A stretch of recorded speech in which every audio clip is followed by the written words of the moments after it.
አልተሰማም እየሞከርኩኝ ነው።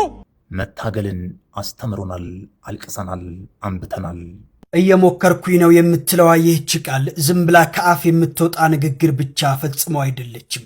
ሚበሉት አጥተው እየሞከርኩኝ ባለቤት ለማውጣት አልስማማም። በዚህ ሐሳብ አትሞክር። ስትፈልግ አከሬውም እየሞከረ ነው። ምን አርጉ ነው የሚለን ይሄ ከንፈር ጠጠር? አልስማማም። በዚህ ሐሳብ አትሞክር። ስትፈልግ አከሬውም እየሞከረ ነው። የቤታችንን እንድንቃኝና የነበርንበትና ያለንበትን ሁኔታ እንድንፈትሸው ያስቻለን ነጠላ ቃል እየሞከርኩኝ ነው አለህ እንዴ? ምን ነው ጠበበ? በፀሐይ ወቅስ አደርግ ፊት ተኞ ጧት ክላስ ስገባ ፊት ወጥሮኛል አስቀድሙኝ ፊት። በቁጣ በጸጸት እና ለማይረዳን ሰው የምናስረዳበት መንገድ ምን ያህል ስሜቱ እንደሚጎዳ እየተመለከትን ያነባንበት ቃል ነው። መሞከር ትልቅነት ነው።